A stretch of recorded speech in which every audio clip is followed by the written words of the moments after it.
Ahoy there! It's time for an all-new episode of Mega Dads Live, and today we're talking about Assassin's Creed Black Flag Resynced. Let's get straight to it. Raise the sails, or whatever the hell the pirates say. Adam. Da-da-da-da. I feel like I haven't talked to you in quite a while, Adam. It's weird because, every day we chat before bed, in the morning. Yeah. How did you sleep? We have our whole routine on. We're in constant communication. So what's with this drought? Is there an issue with this relationship here? We're like, where's our intimacy? we're ships passing in the night. Yeah. I've been doing things. You've been doing things. Yeah. We've been apart for too long, but now Yeah. is that wonderful moment where we come together. Ready? On three. One, 2, 3. 3. Mega Dads Live is a mature rated podcast. It's for the Mega Dads, the Mega Moms, but not the Mega Kids. So put on those earmuffs and let's go!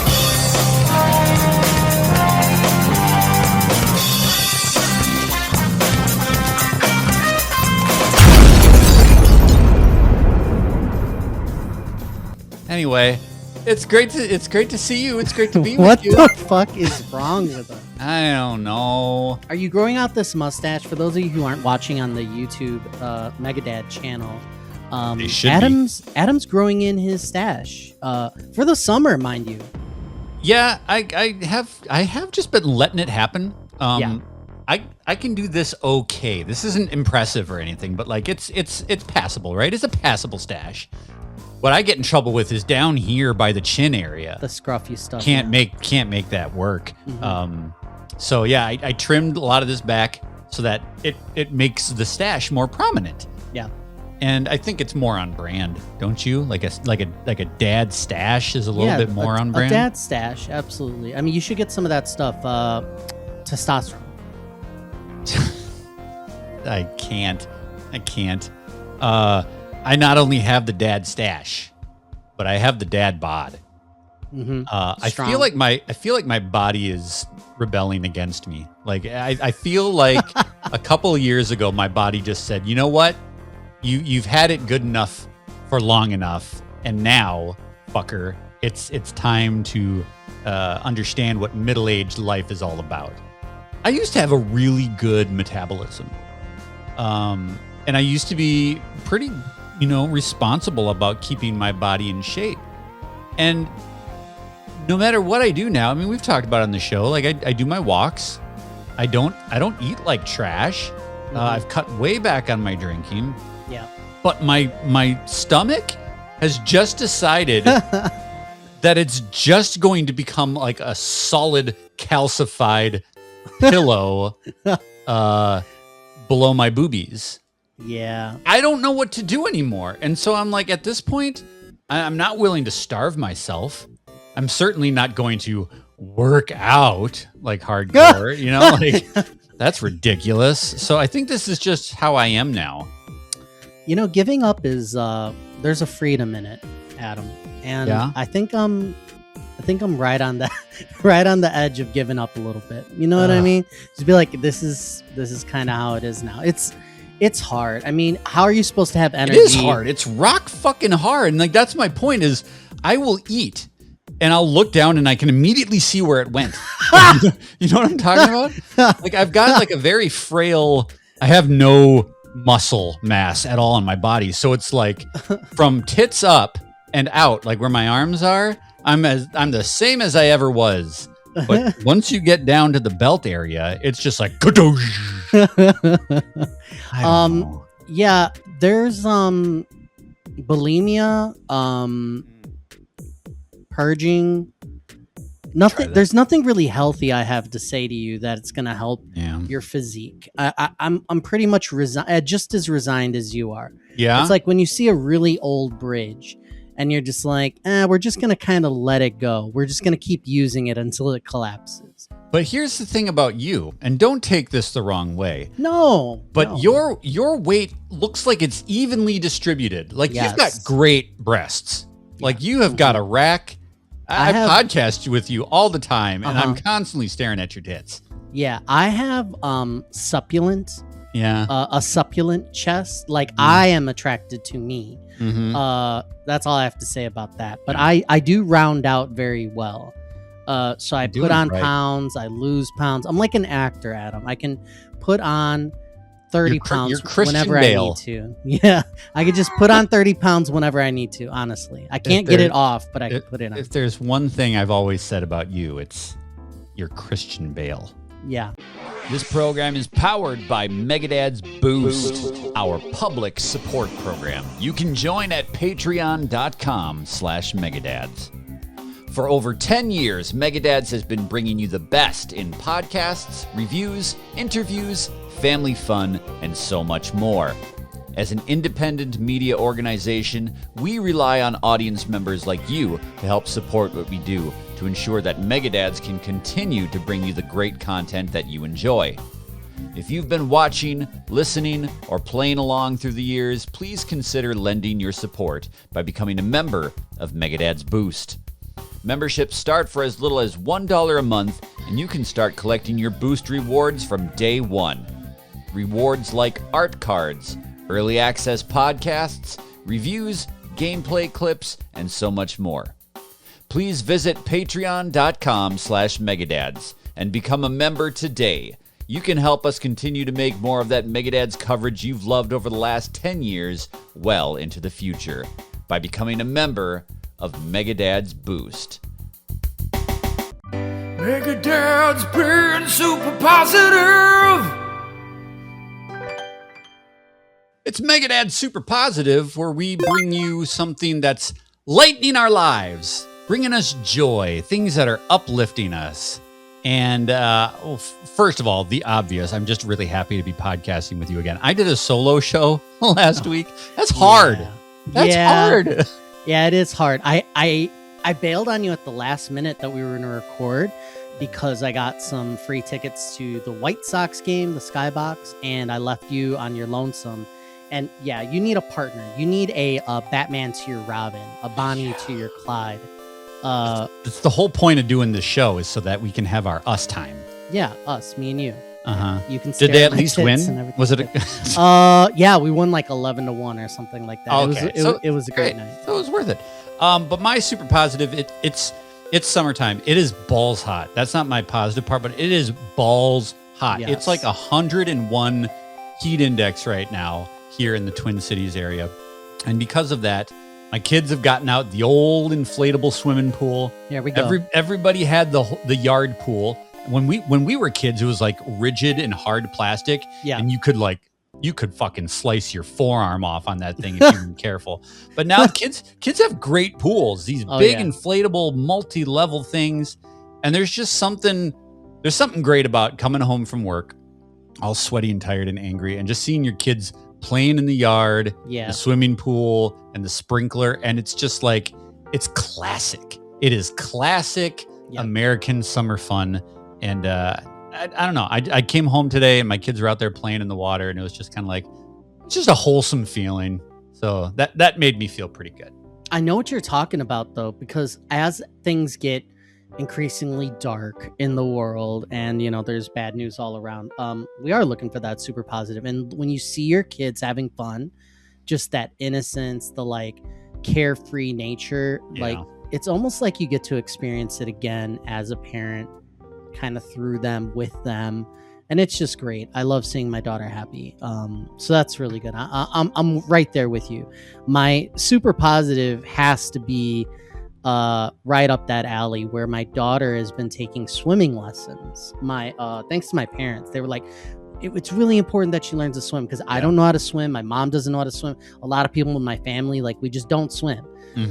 So they're like, let's get her classes. She jumped up so incredibly fast. They rank you. So she went from like goldfish 1 to goldfish 2, and now she's at like glider 3, or I don't know what they call it. What the fuck is a glider? They keep bringing back like banners of like, you upgraded, you're a better swimmer now. So they make you do harder things the next time. So she's just been doing amazing. It's so fun seeing her like accomplished and doing something I never learned to do, which is swim properly. I can't tread water. So it's great. I'm a terrible swimmer. Like I couldn't even paddle for like a foot and a half until a few years ago. Beginner, the absolute beginner level, is it goldfish? What would we be? You and I, are we goldfish? Yeah. So the first level is goldfish. Is the first one? Yeah. And one is the lowest tier. Yeah, 1 is the lowest tier, and then I think it goes like Goldfish 2, Goldfish 3, and then you go up to like, I think it's called Glider. I don't know, something like that. But yeah, those are like the ranks. Here's the thing. It's Dad's Summer here at Megadad's. It's Dad's Summer. And we are just pumping out episodes of Megadad's Live like a Duggar pops out a baby, right? We're just one after the other. On the way to Megadad's Live episode 250, which is going to be live at 2DCon. Yes. On August 22nd? 22nd? I thought it was the 18th. You know what? 22nd sounds right, but it's fine. You know what's going on. It's the weekend. Okay, cool. Good job. Congrats. But here's the thing. Good job for still being alive. Yeah. Here's the thing. This thing is going to be at a hotel. Hotels have swimming pools. Okay. Should we have a Megadad's pool party? This is my question to you. My body is slightly not ready for prime time. If you gave me like... You've got like a month. If you give me like 3-4 years, I could get back to... I don't know if I've got 3 or 4 years to give you. I'm gonna be real. I could get back to pool ready. I'm pretty sure this is a tumor that's growing inside my abdomen. Oh my God, right don't say that. I don't think I've got 3 or 4 years. All right, I got some work to do to convince you that we got to have a Megadad's pool party after this whole 250. Can you imagine if we had a room full of people? It's not going to be a room full of people. It's going to probably be like 7.5. And we all like fucking charge the swimming pool after the show. Yeah. That'd be amazing. No, I hear you. Yeah, everybody get in the pool. Yeah. Everybody get in the pool. All right, you want to talk about a video game? Yes, let's.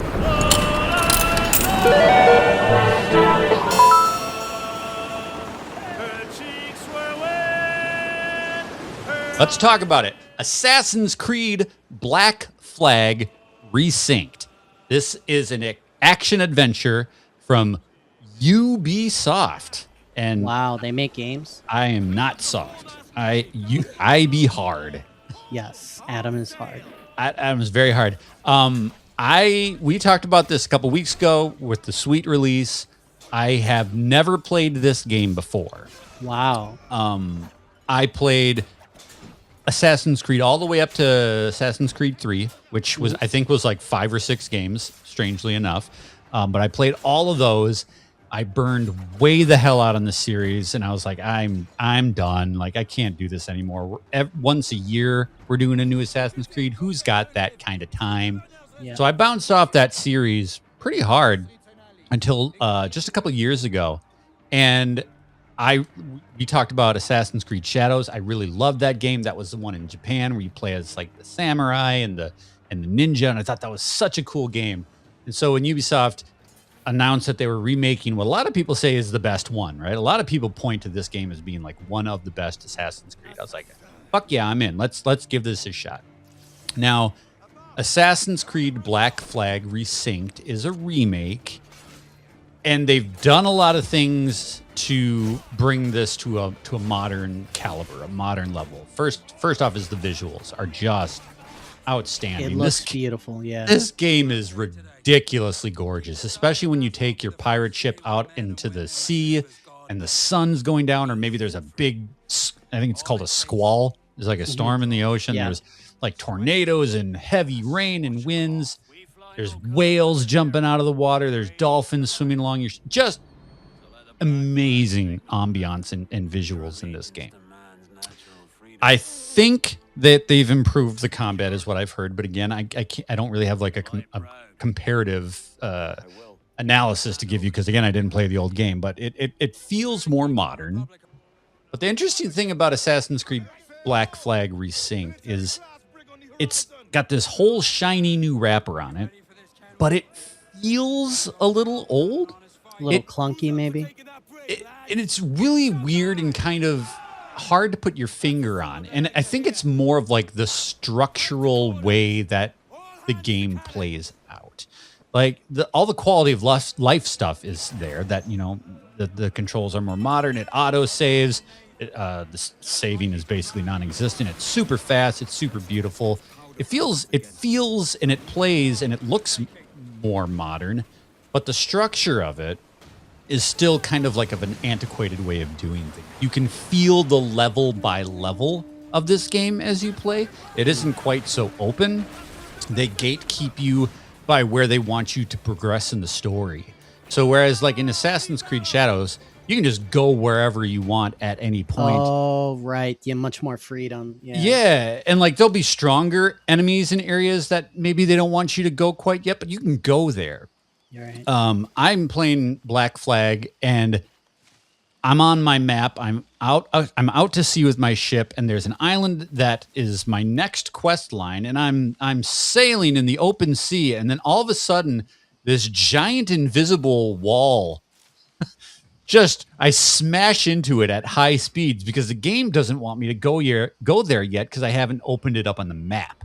Oh. So there's some sort of side quest or unlockable, or there's something that I have to do to get there. And that's just one of the ways that playing this game, it's like, oh, this feels like a decade old. This feels structurally and narratively and just the way that they roll out the levels, it feels older.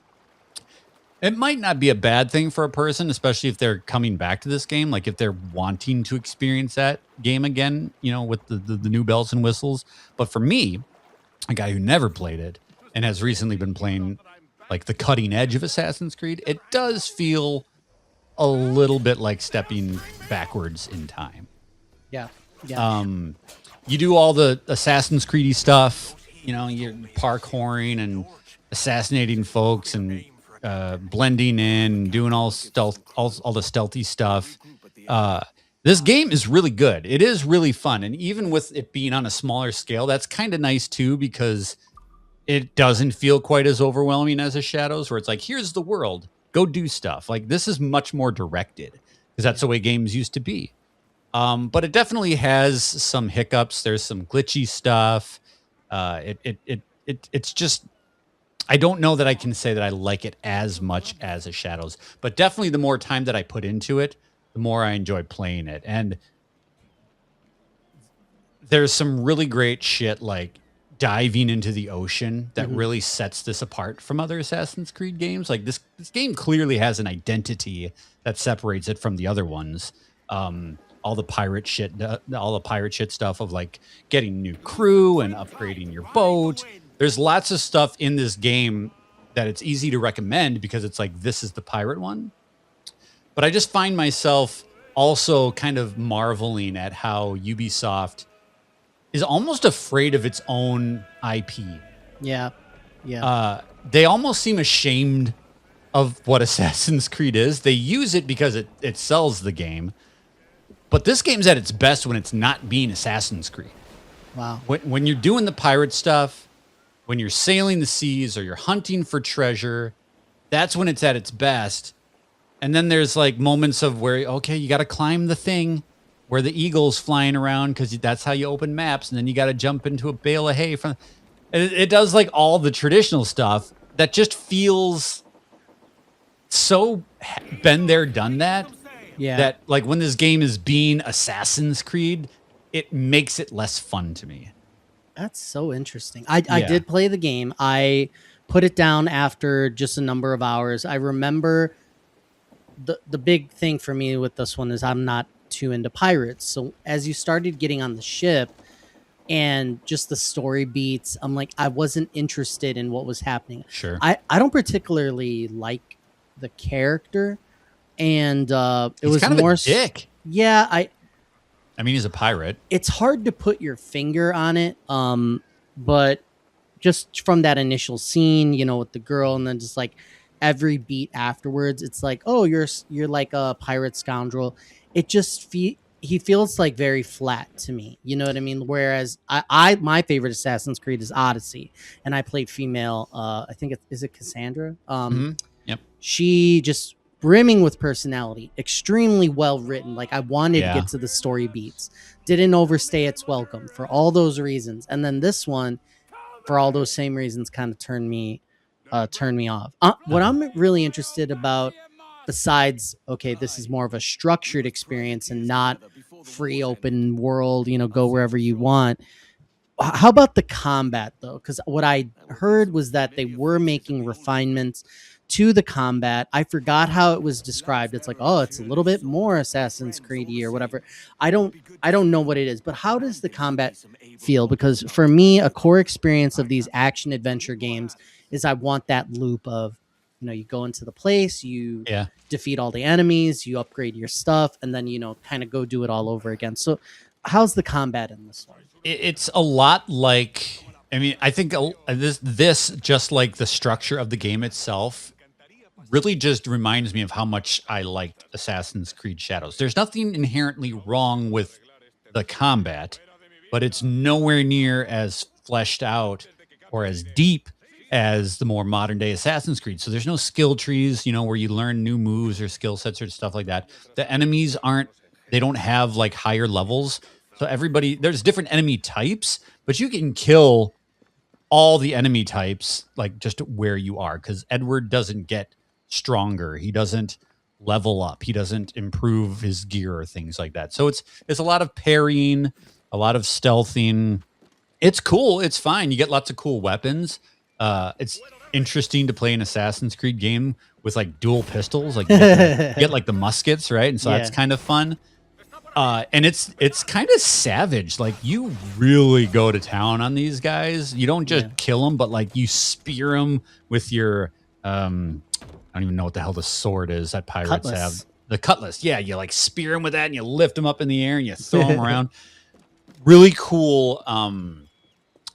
In these games, if you sneak up on somebody or if you're overpowered, you can one button assassinate them.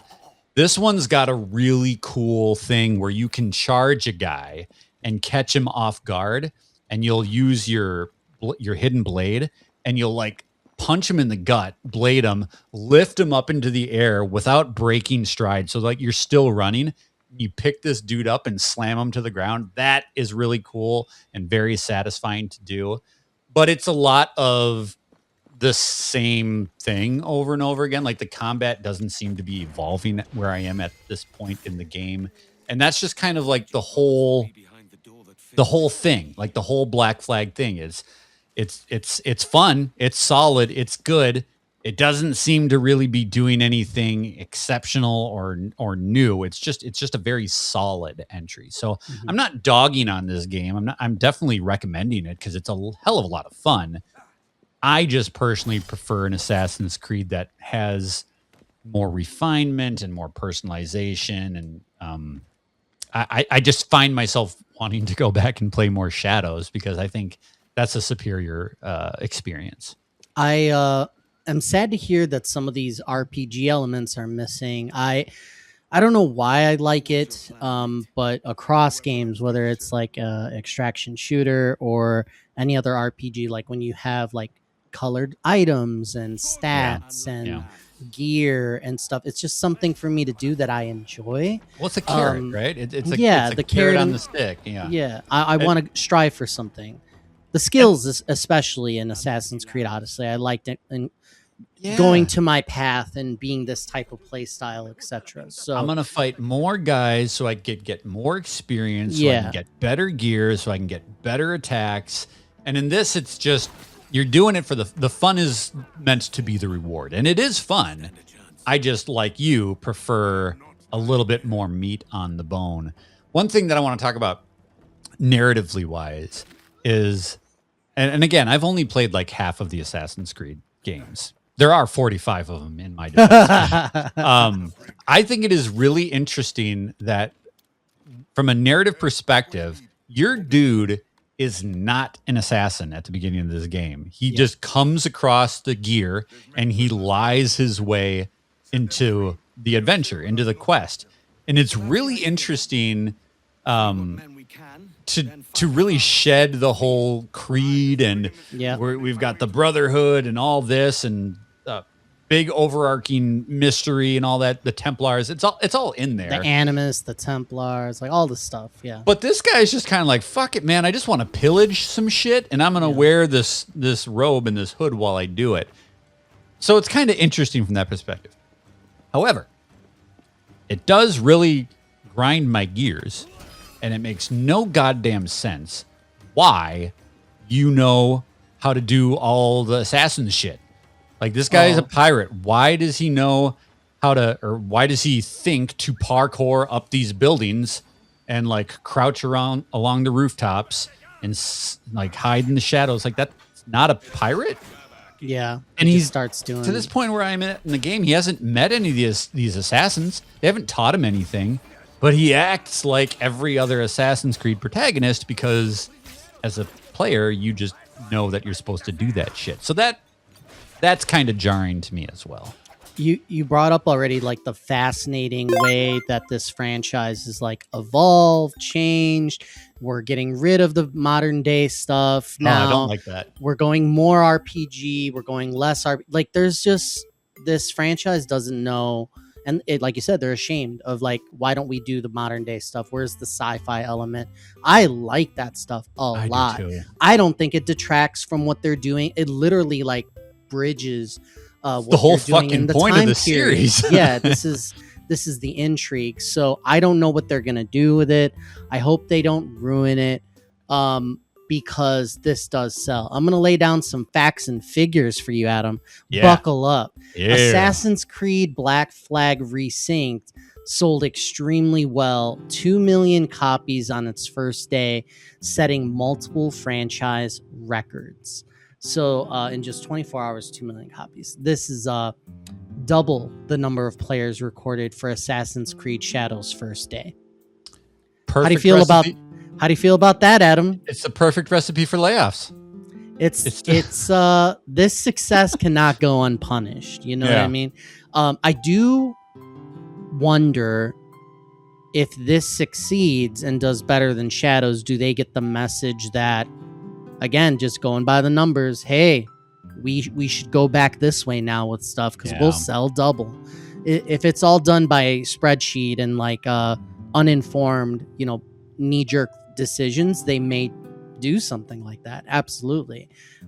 Reading the tea leaves too much and say, this is the way we should go. Yeah, I don't know. This is it's such a weird franchise because like every installment basically, not every, but a lot of these installments just basically forget the through line and just do their own thing. So they could really go anywhere and do anything. I don't know why they would continue to remake, but they probably will because that's what everybody's doing right now. And Ubisoft is definitely a trend chasing developer.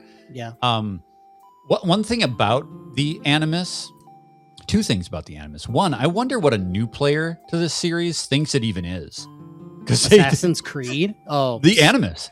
Like if you've never played an Assassin's Creed game before and you pick up Black Flag, it's a pirate game, but for some reason there's a bunch of fucking sci-fi overlay shit in the menu, which makes no sense. Yeah. I'm curious what a newcomer to the franchise.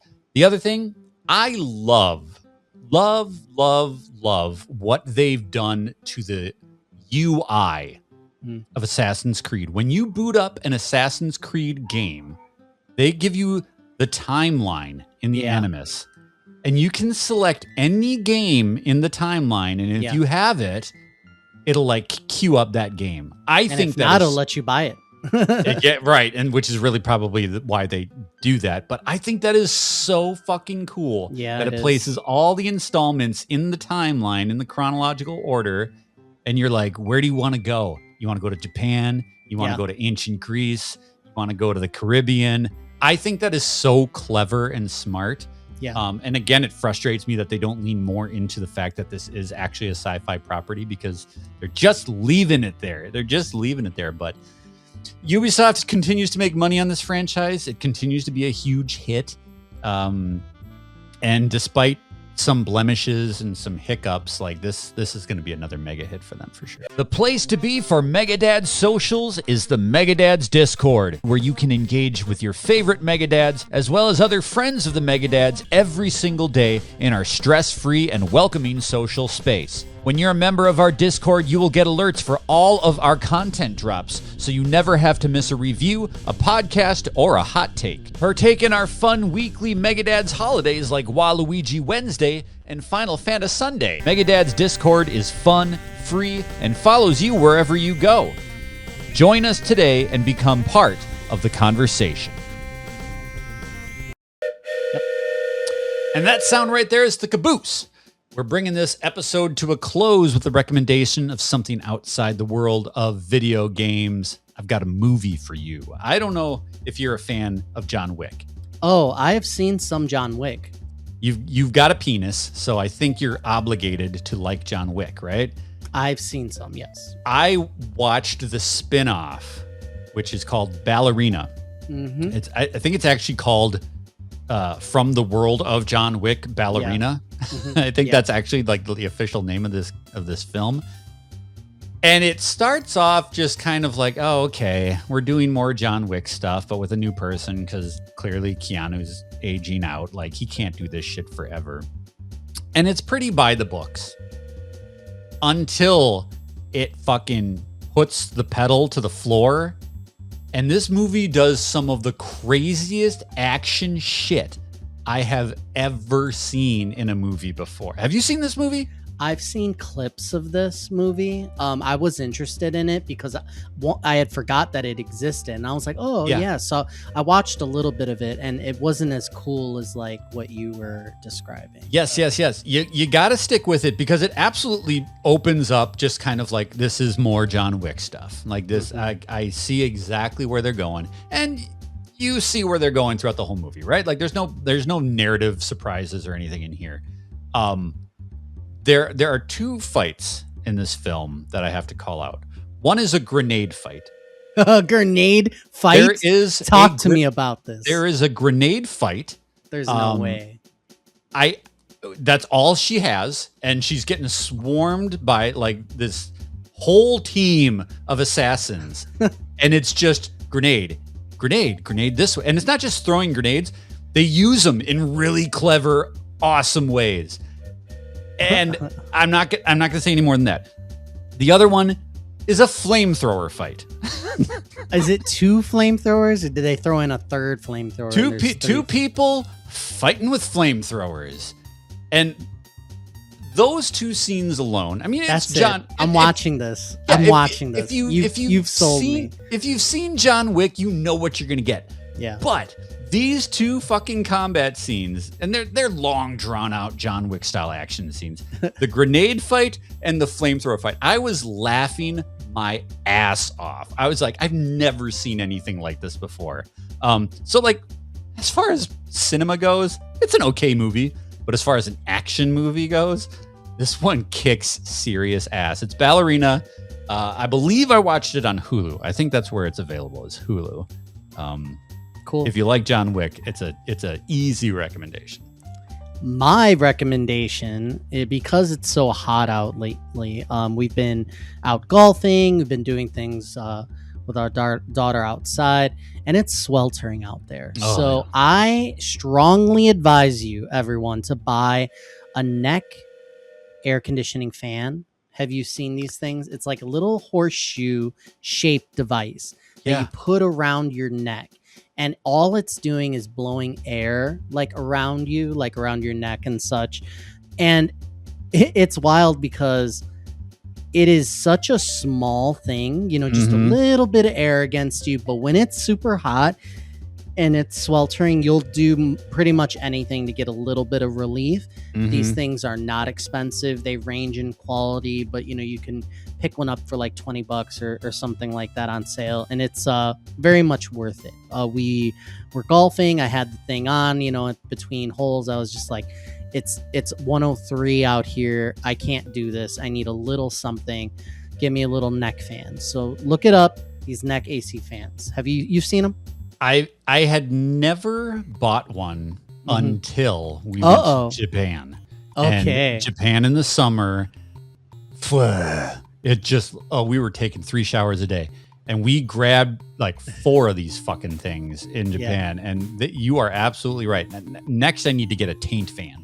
Yeah, I need to just a little something to clear up the juice down there. You know what I'm saying? Just dry it out. Well, that's going to do it for this episode of Megadads Live. Thank you so much for watching here at youtube.com/Megadads or listening on your podcast player of choice. Make sure that you subscribe to us. Make sure you join us in that Megadads Discord.